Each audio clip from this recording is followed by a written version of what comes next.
You came to LA this week to peek into the future. But if all you want is next generation, you're in the wrong place. Because what you'll see from Nintendo is not just next. Instead, it's what's absolutely new. What we're unveiling is the next leap in gaming, to a place where playing is no longer just about looks, it's about the feel. Where it's no longer confined to just a few, it's about everyone. And most of all, the next leap is not about what you see, because what you see is not always what you get. The next leap is about playing, because playing is believing.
2 years ago at E3, we pulled the curtain back on Nintendo DS, and many said, huh?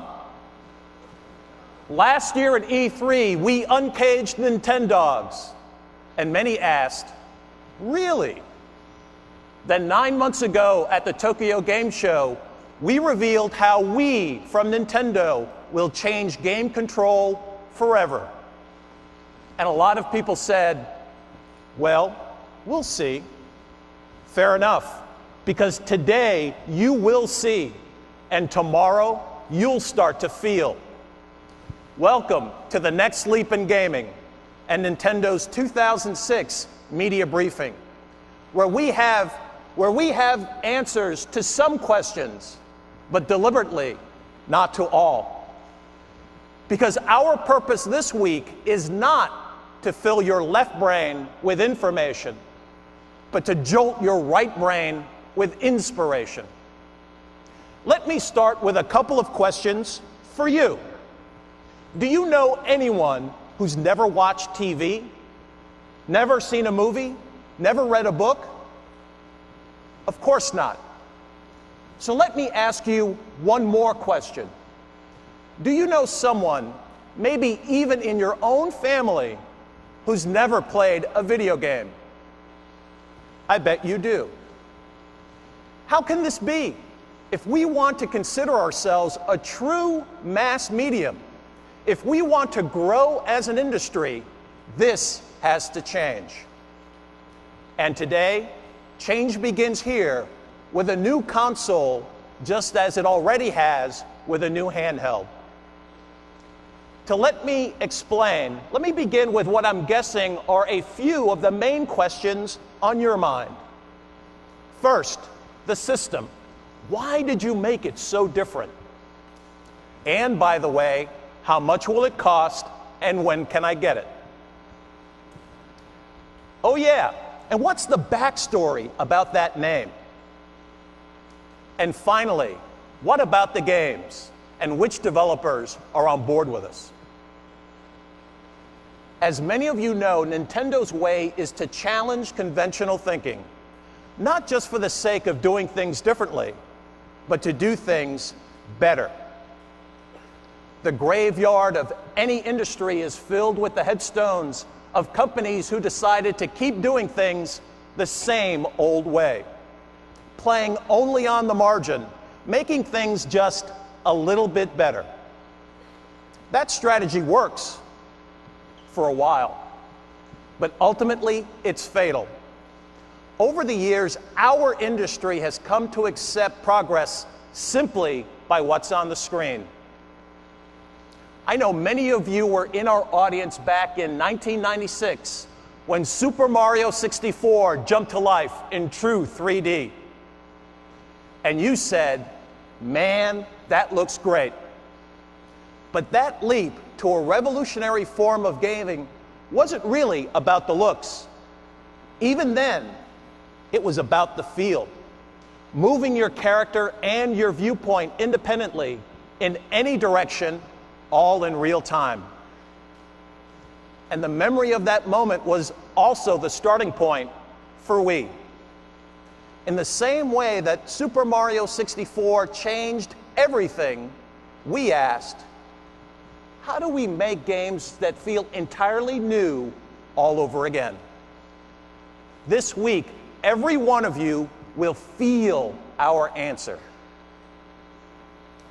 As for date and price, we believe it's in our best interest to keep the details private for just a while longer. But for now, let me just restate that we will give you more fun for less money, and you'll be playing Wii in the fourth quarter of 2006.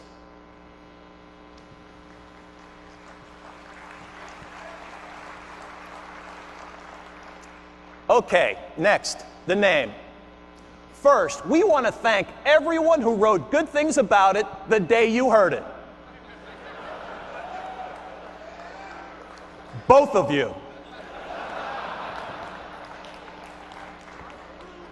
But seriously, the response didn't surprise us at all. At first, every distinctive name sounds strange. Did you love Lexus the first time you heard it? How about IKEA? How about Google? Change is good. We from Nintendo means just what it sounds like. We. It's the sound of inclusion, the sound of every gamer you know and every new gamer who's going to join us. It's a giant leap for gaming, for everyone around the world. It's the sound of the future. As for the last question, what about the third parties? Well, we'll be talking about them in detail in just a few minutes and showing you much more on the show floor tomorrow.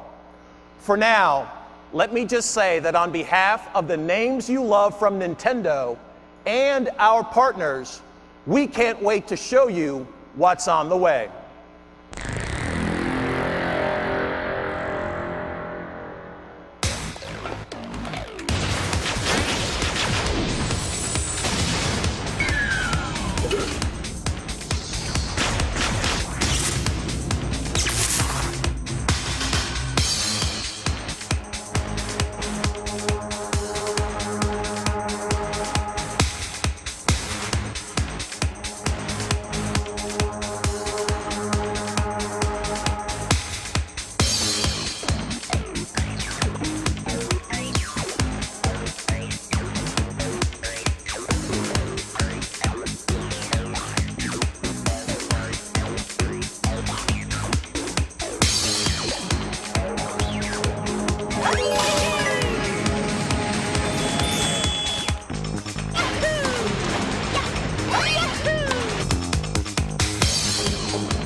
I think you may have recognized that last game.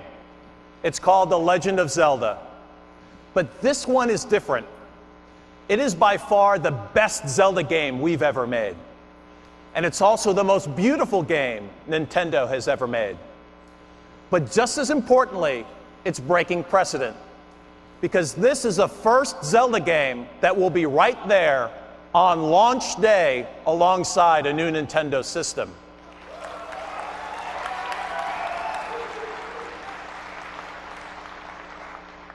How good is that? I know you'll make that judgment for yourself, but there's no better time for a first look than right now. So please welcome Nate and Bill from Nintendo of America to host the world premiere of The Legend of Zelda: Twilight Princess, playing on the new Wii. Thank you, Reggie. Good morning, everyone. Are you ready? Nate and I are very happy and honored to be able to show all of you exactly how you're going to be playing Zelda this year on Wii. Very basic control is going to be very familiar to anyone who's ever played a Zelda game. Your movement is handled with the analog stick on the nunchuck. Link's arsenal of items is going to be mapped to the plus control pad on the Wii remote. And Zelda's patented targeting system will be handled using the Z button, also on the nunchuck in the left hand. But the Wii version of Twilight Princess takes advantage, of course, of the unique controller. It provides new, unique, and intuitive feel to the gameplay. And that's what makes it great. The first thing you'll notice on screen in the Wii version is the presence of a fairy. This fairy indicates where you'll be pointing with the Wii Remote's pointer. You'll use this on a very basic level to access all of your menu screens, select your items. It's very intuitive, it's very nice, it's very easy to use, and I think you're all going to like it. But, you know, menus aren't that exciting, so why don't we get into some of the more intense battle? Your basic sword swings are handled using the B button on the bottom of the Wii Remote. But of course, not all of your enemies are going to be within reach. Some of them you're going to have to get at from a distance. And that's where Link's bow comes in handy. Like all distance weapons, the bow is going to be aimed using the pointer on the Wii Remote. Now, as Nate's showing us here, as you aim, there's a circle in the center of the screen. Within that circle, your targeting cursor moves independently. Outside it, the camera moves with it. The beauty of this control scheme is that it's intuitive. You know, there's no more inverted shooting, just point and shoot. And it adds realism to the game. It feels like you're actually aiming with a bow. It's not some controller. Now, with the bow, the Wii Remote also adds depth of sound. And this is where we can finally start to unveil some of the secrets that still remain about the controller. Built into the Wii Remote is a speaker. You'll hear the bowstring draw taut. You'll hear the flip of the arrow. And then you'll hear that sound travel from your hand to the TV, where that arrow will plunge into the chest of your enemy. That's depth of sound that no other controller and no other system can offer. And I know that other developers already have a whole lot of very unique ideas about how to take advantage of this feature. Now here we have Nate showing us some more intense battle. And as I mentioned, basic sword swing is on the B button. But you're also going to be using the motion sensing capabilities of the Wii Remote. A quick jab with the Wii Remote, and Link does a shield shove, knocking your enemy silly. And the great thing is you feel the impact of that shove with the built-in rumble feature. Now watch, oh, Nate's already taken care of him, so we'll do that later. With the boomerang, you'll also be using the pointer to aim. So what we're going to show you here is some basic Zelda puzzle solving. It's the same type of thing that you've come to experience in Zelda games, the same type of thing you've come to expect. Twilight Princess is going to feature a great deal of it. And of course, the classic Zelda chime is also going to be heard on the speaker on the Wii Remote. Now what we're showing you here today is just a very simple, stripped-down version of a single dungeon. A tiny little area of a single dungeon, and probably what's going to be one of the greatest Zelda games ever. So if Nate can take care of these guys with his bow here really quickly. Oh, Nate. Oh, you're the only person in America who's played this game and you still can't do this? Come on. One other thing you can do is you can pick up crates with the A button on the Wii Remote, and then when you want to throw them at your enemy, you just give a quick chuck with the nunchuck. So like I've mentioned, the nunchuck, obviously, again, has built-in motion sensing capability, independent of the Wii Remote. You've got two different controllers, two different motion sensors, and that allows for a lot of freedom with unique control styles. You'll notice here that Link's iron boots also make a return. But these boots aren't just going to weigh you down this time around. If you watch here, they're actually going to lift you up.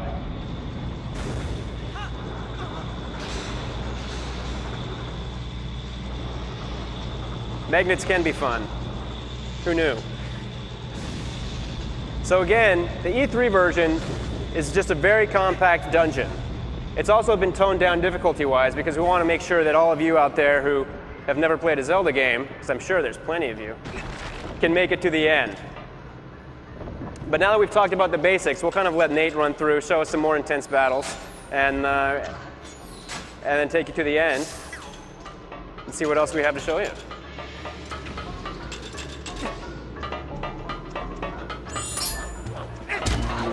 Again, quick little jab for the shield. Quick rotation for the spin attack, you'll notice there, also on the nunchuck. There's a little more puzzle solving. So again, quick rotation with the nunchuck for the spin attack, and then you just stab down with the nunchuck, and Link will do his down thrust, finishing your enemies off. And let me tell you, that feels really good.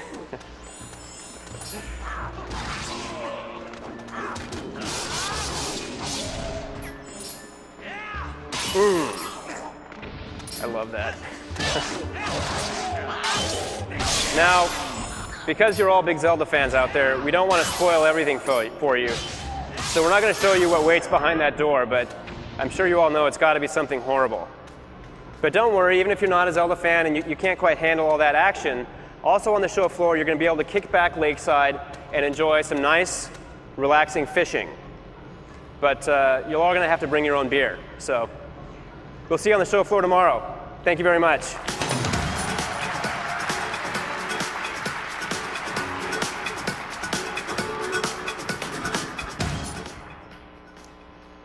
This Zelda, of course, is the first ever to feature unique freehand control.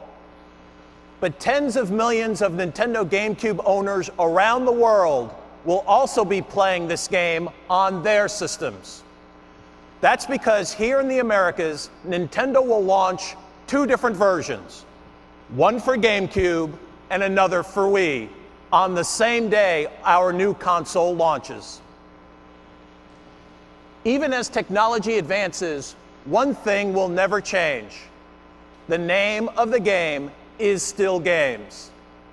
How many times have you heard Nintendo say it? But actions speak louder than words, so let's look at some games. Samus is back, and Metroid Prime 3 Corruption. You'll not only do more running and gunning, but both the Wii Remote and Nunchuck controllers, each with its own motion sensor, will pump up your heart rate like never before. It's both the new Metroid and the most intuitive first-person shooter ever. And Mario is back too.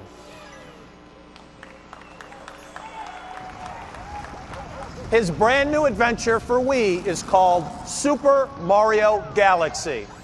And with freehand control, Mr. Miyamoto has given Mario moves he's never had before. Swing your hand to bat away objects, grab onto shooting stars with the pointer, swim through space, and skip along the stratosphere.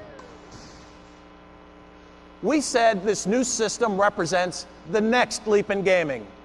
But can it truly be new if all the names are the same? Of course not. That's why we're hard at work on new franchises to expand our portfolio. And we like to give you 3 early previews this morning. First up is Excite Truck. Most of you recognize the pedigree.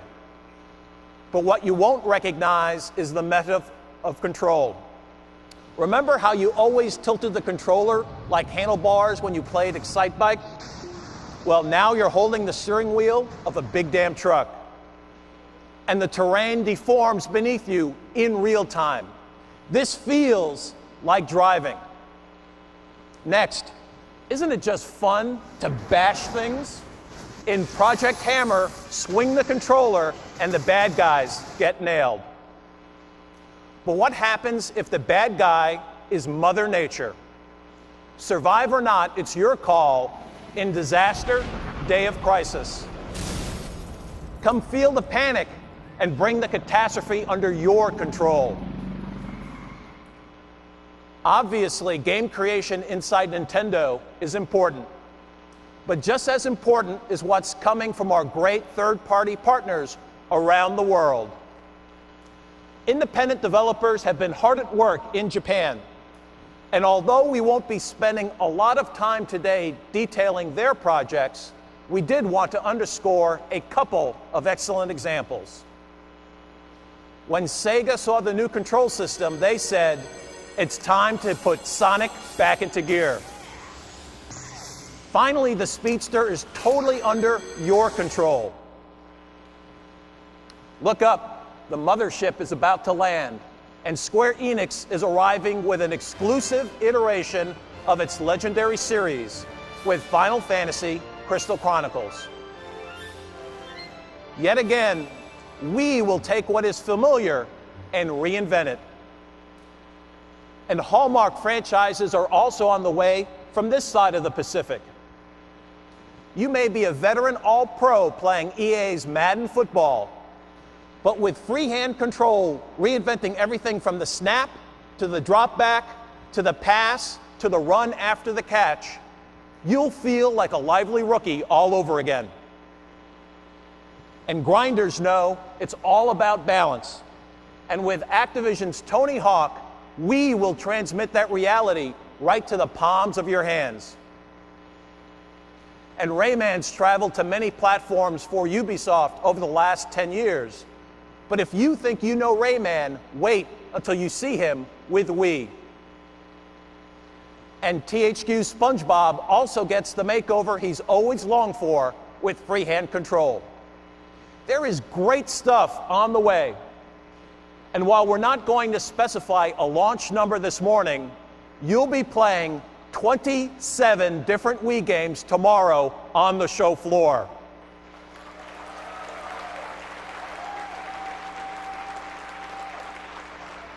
And seeing even more on video. And remember, that 27 number includes none of the titles which will be available with our virtual console. Until you get the controller in your hand, you're nowhere near feeling what this is all about. Today, all we can do is show you examples. So let's bring another one to life right here on this stage. I'd like to introduce Xavier Poix and Roman Campos Aurelia from Ubisoft in France to take you through the new franchise exclusive, Red Steel. Good morning, everyone. My name is Xavier Poix. I'm the studio director of Ubisoft in Paris, where Red Steel is being developed. And joining me on stage is our lead game designer, Roman Campos Oriola. We are really very excited to be here today to debut Ubisoft's Nintendo Wii exclusive launch title, Red Steel. Red Steel is a first-person action game set in both USA and Japan, in which the player will have to learn to master both modern firearms and the katana sword, taking, of course, full advantage of the Wii controller. Roman, as you can see, is using the nunchuck controller in his left hand to move, and he's able to look around and to fire his gun with the other controller simply by pressing the trigger button. With the Wii controller, you can handle the gun the way you want, and at the first time, simply by moving your hand, like in real life. So if you want to play it gangsta style, you can. And it is the same to open a door. As you have seen earlier, there is no button to push. Do it like you do at home. Just turn your hand or push the door very hard. For the very first time in a game, you will really feel like both your hands have entered the screen. You are in the game. As you can see through the demo, you should at least. There are many graphical details. Yeah, it comes back. Yeah. So I don't know if we will start that you have many graphical details from destructible environments, explosions, real-time physics, soft bodies, which really help to create an immersive experience for the player.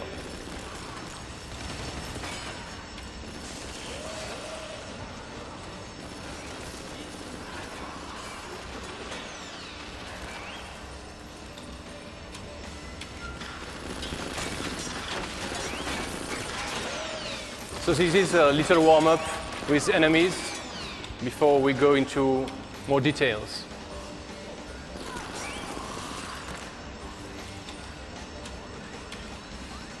So now let's play Pachinko.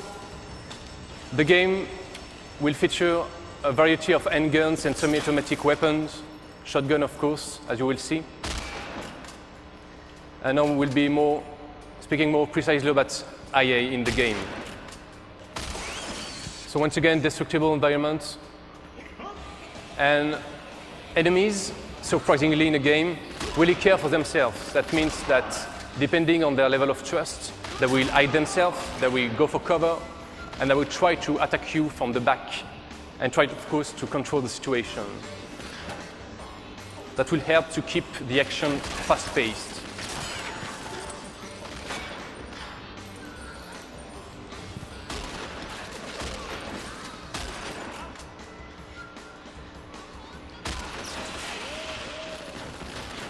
We also have a system of AI that we can call a clan system. That means that when the enemies have a leader, they will rely on him. So if he has been disarmed by the player, or if he has been killed, then they will act differently.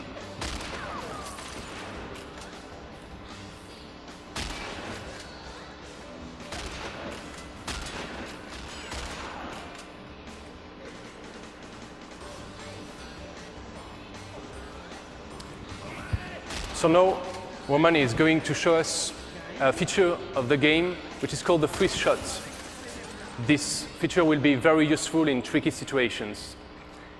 So simply by holding a button, the player will be able to freeze time, and then will be able to tag weak points on enemies. You then will have to choose between killing those enemies or making them submit to you.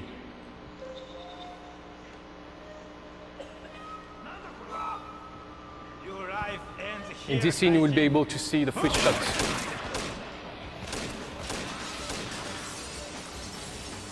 Once again, destructible environments everywhere in the game.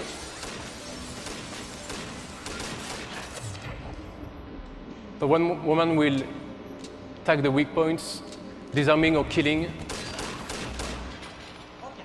So as you have seen, he killed a man, and then the boss is submitting to you.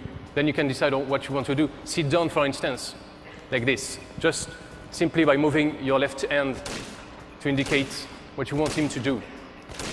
We have God rays. Oh. Little surprise, collateral damage on the boss. Roman will now have to take on his next enemy, and for that, he will have to draw his sword.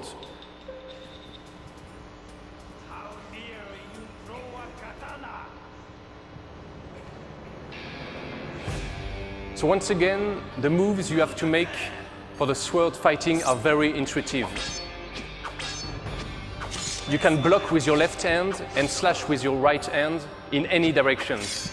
That means that you will have dozens of combinations to do.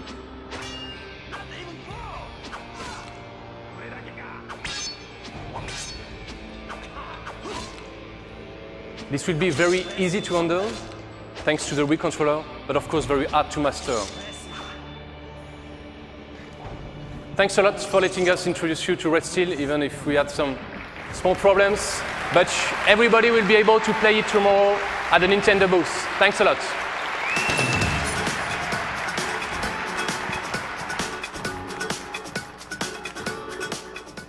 Thank you, Xavier and Roman, for the demonstration. We want to switch gears now from what's going to be hot tomorrow to what's hot right now, Nintendo DS. Please welcome our Senior Vice President of Marketing and Corporate Communications, George Harrison. George?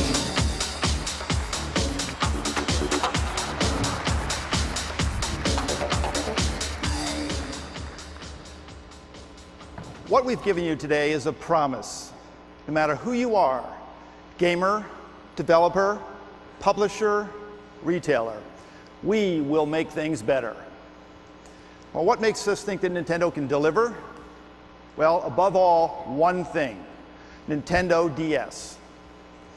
Our long-held strategy of disruption became reality when we launched DS 18 months ago. Since then, true gamers have bought into true hardware disruption and software disruption. It's a different approach to portable play. Now, we're not going to spend too much time today drilling down on the sales numbers, but a little clarity is in order. The DS launched at the end of 2004, and it did very well. Then the PSP arrived. and some of you questioned if we were up to the challenge. But once all the early adopters cleared away, it became clear that it's always a matter of games, as it always is. And what's revived the portable market is what only the DS delivered. Things players had never seen before. Nintendogs, the brain games, seamless portable Wi-Fi play. The result is this. In terms of actual sell-through to players, the DS has sold more than 16 million units worldwide since its launch just 18 months ago. Now, independent sources put total worldwide PSP sell-through to consumers at millions less. Millions less. But even more important is our growing momentum. First came Nintendogs. More than 6 million copies were sold to players around the world in just 13 months. Then we launched Nintendo Wi-Fi Connection, the most accessible game network ever created for dedicated gameplay. Easy and free is a pretty persuasive offer. And the player response proves it. 1.3 million discrete Wi-Fi connection users so far, totaling over 40 million gameplay sessions. And all this in less than half a year. But maybe the strongest wave of all has just reached our shores. 3 weeks ago, the first Brain game launched here in North America. This, after the 3 versions in Japan sold through to more than 5 million players. Over a third of them over the age of 35. Now, it's too soon to tell if our ultimate success will match Japan's. But we do know that our sales of Brain Age over the first 3 weeks, now totaling about 120,000 units, is even more than what we saw in Japan. And we expect to leverage that same appeal with a wider spectrum of games that we're calling Touch Generations. Beyond the Brain games, upcoming games like Clubhouse Games and Sudoku Gridmaster will further our reach to include people who've never felt comfortable with games before. For DS, we're simply not letting up. And in just a few weeks, the newest handheld sensation arrives here in America. Nintendo DS Lite. It's smaller, lighter, and brighter than the original. And if the Japan experience is any teacher, it will be even more popular than the original. In only a week, you'll be playing an all-new Mario game, which is the very picture of old school. The environments, the characters, and motions look familiar, but with new spinning blue shells and the ability for 2 players to pit Mario against Luigi wirelessly, this is a brand new Mario game, which will appeal to brand new players. The Pokemon are coming too. In Pokemon Blue Mystery Dungeon for the DS, and a companion Red Mystery Dungeon for the Game Boy, you don't play with the Pokemon, you are the Pokemon. These games, which have already sold through 1.4 million copies in just 6 months in Japan, arrive here on September 18th. Now, other Hall of Fame Nintendo names are also on the way, including Yoshi, Star Fox, and Diddy Kong.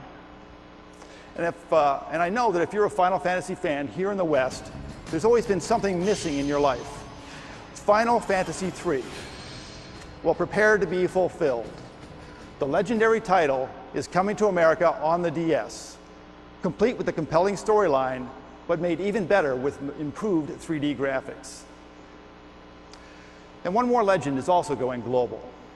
Tony Hawk's Downhill Jam has him recruiting the best downhill skaters from around the world.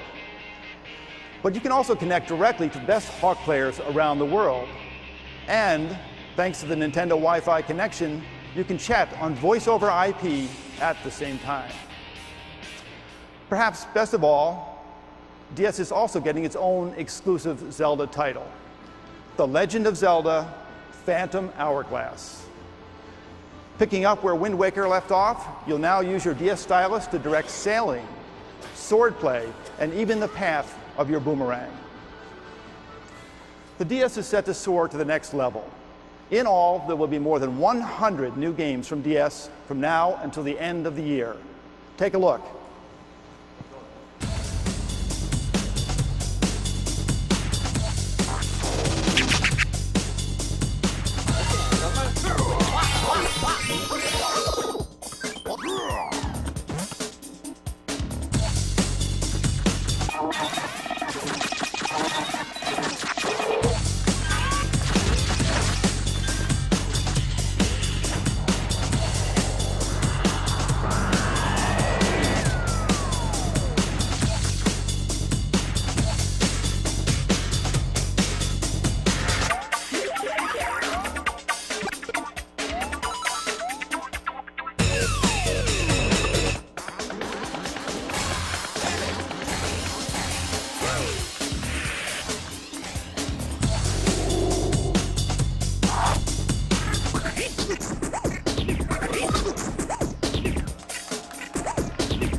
Ladies and gentlemen, please welcome Mr. Satoru Iwata.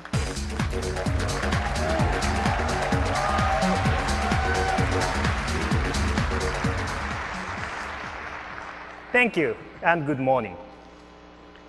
When I became Nintendo president, we decided on new goal for our company, expanding the total number of people who play games. In order to do this, we needed to target not only current gamers, but two different types of consumers. Those who once played but who had lost interest, and even those who had never played before. How would we do this? The industry has always tried to improve in the same direction with games that are more gorgeous and more complex.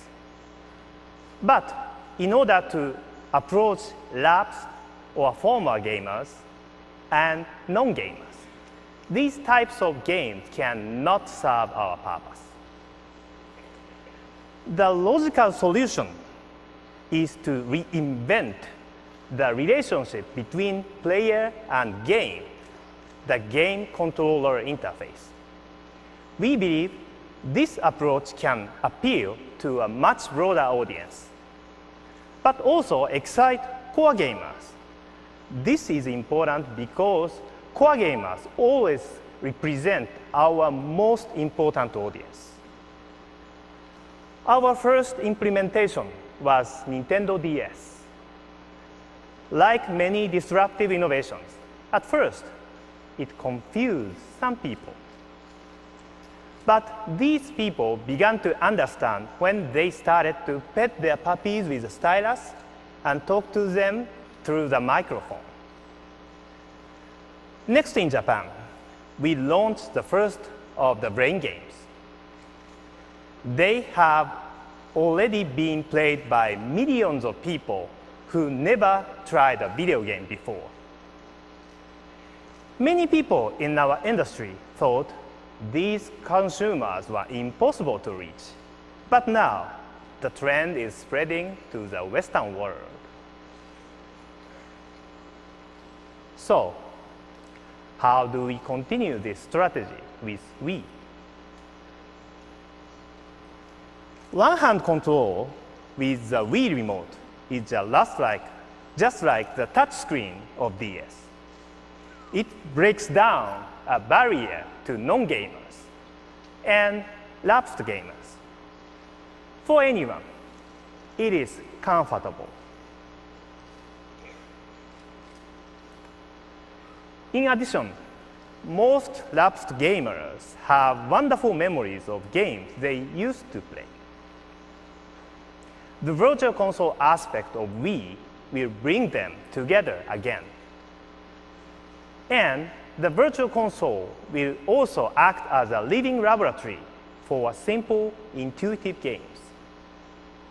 Using the creative approach with the Wii remote, control, and the business model of the virtual console, maybe a game like Tetris can be feasible once again.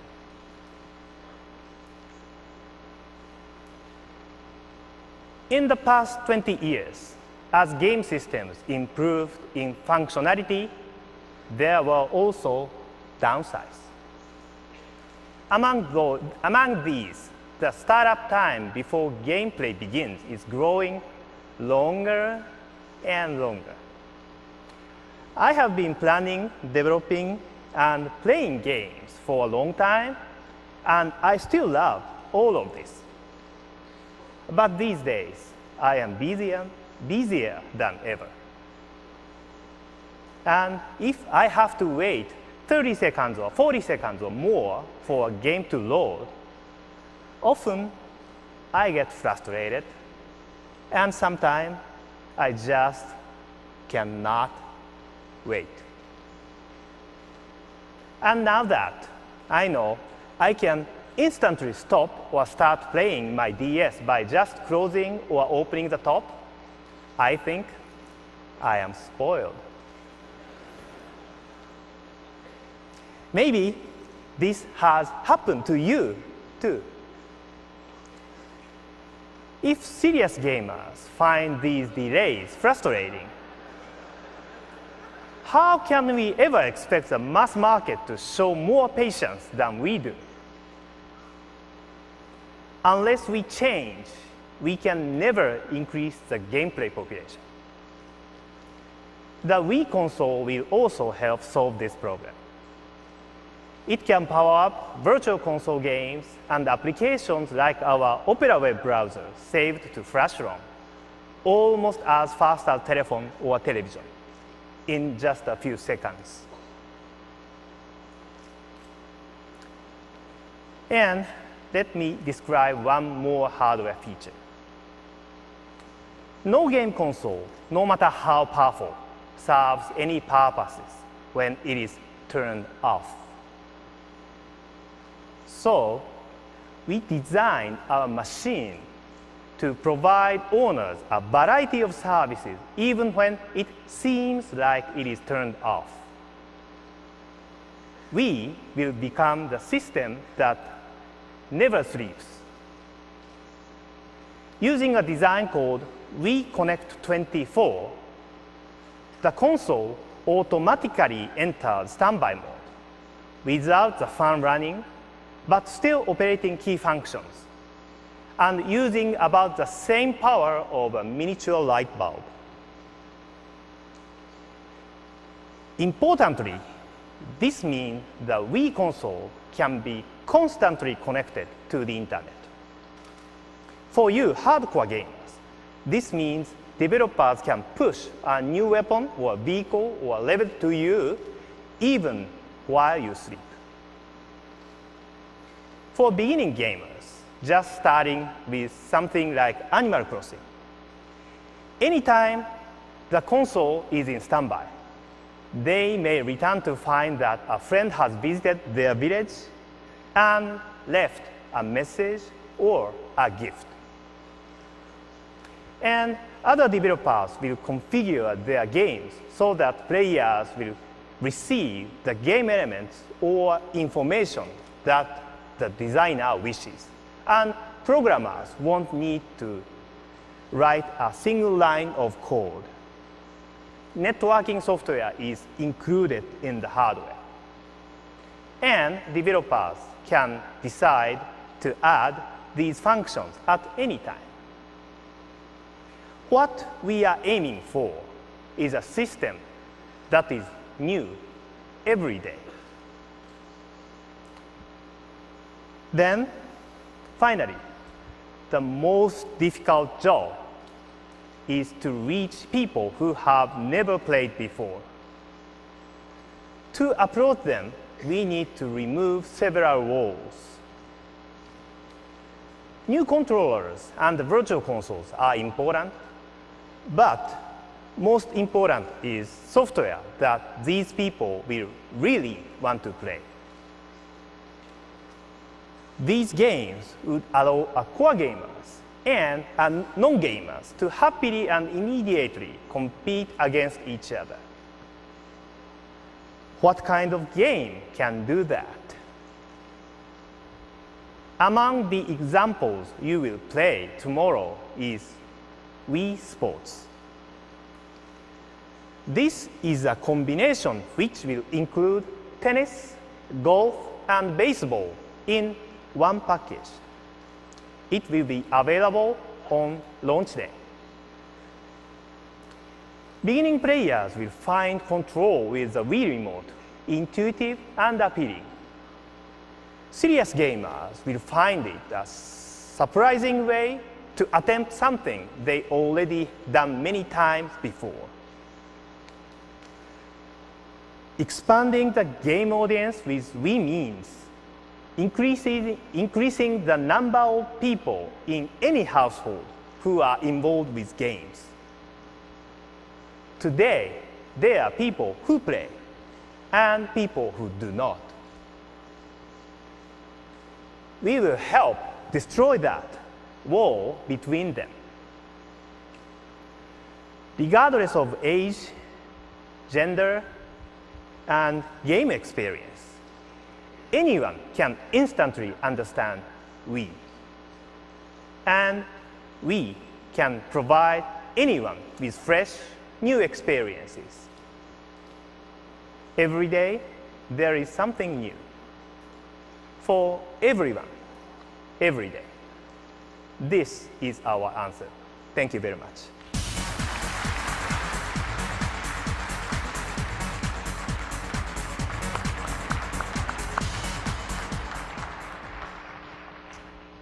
Right now, there are 3,000 of you watching here in the audience, and a lot more online.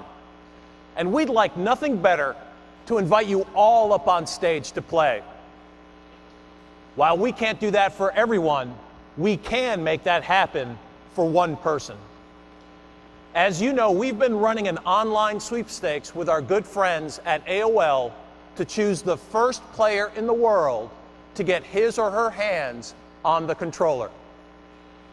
The random selection has given us 3 grand prize finalists, and they're all here with us today in the Kodak Theater. Mr. Miyamoto himself has chosen the winner at random, and he's put the name inside an envelope, just like it's always done up here at the Academy Awards. Now, please join me in welcoming Mr. Shigeru Miyamoto with the announcement of the final sweepstakes winner.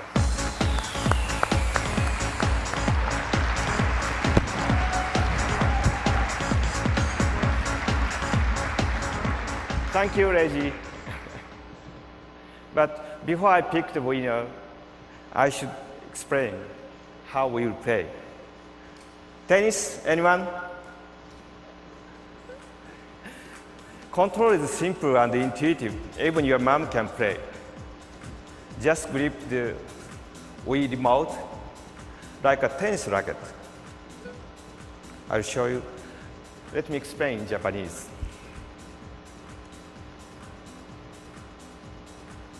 Toss up. To serve, you just toss and serve. One swift stroke. One hand. You hit forehands, Forehand. forehands, backhands. Robin.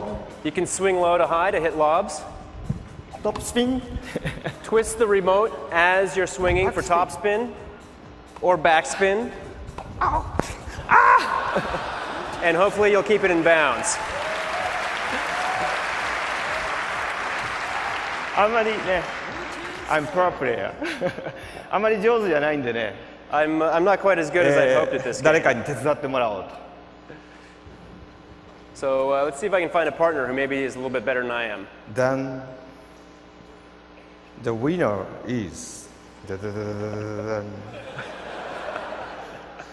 Scott Dyer. Scott Dyer. Dyer. Come to the stage.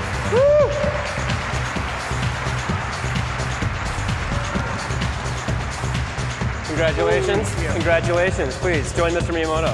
Congratulations. May I ask you to be my partner in the next game? Yes. Why don't you stand on the other side of Mr. Miyamoto? レジさんもね、誰か相手がいるんじゃないですかね。 Why don't we, Reggie, why don't you come out? Do we have anybody that we could possibly play against? Yeah, I think I could find someone to play. I think we're ready to go. Mr. Iwata, maybe this year I can just take the names and you can kick the, Go ahead and you run your know. hand through the strap. Yes, of course. That is my job. The play around. Looks like we've got Mr. Iwata both here on stage and in the game. Your fault. Okay.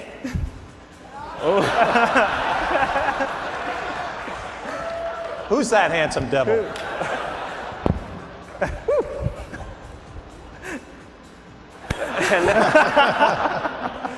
And there's our winner. Okay. いきます。 So we've got Mr. Miyamoto and his partner on the left side, and we've got Reggie and Mr. Iwata on the right. So again, toss and serve. Look at forehand, backhand.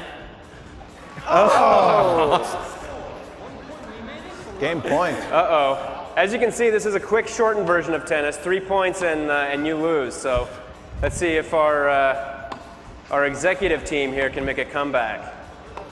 Oh, no. もう一回やりますか？もう一回やります。 That was quick. Maybe we need should a give these guys rematch. another chance. じゃあこっち言います。 A little rematch. リマッチ。Come on. Nice serve. Oh, nice. Oh, Reggie. Good. Oh, very good. You know, I Very would have good. thought you'd have a little more power in that, Reggie. You're distracting me. What is this?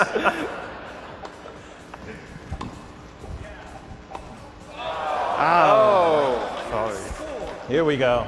Okay. It's your serve. I sense a comeback.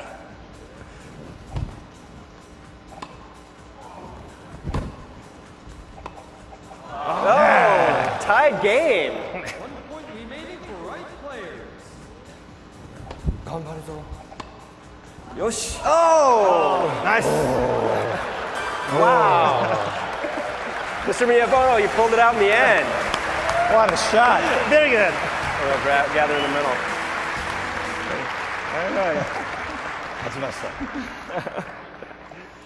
What a great match. Now, of course, Scott got his chance on stage here today, but all of you are going to be able to play tennis tomorrow on the show floor. Just be sure to wear some loose clothing so you can really get into it. Thank you very much. Thank you. Thank you very much. See you tomorrow.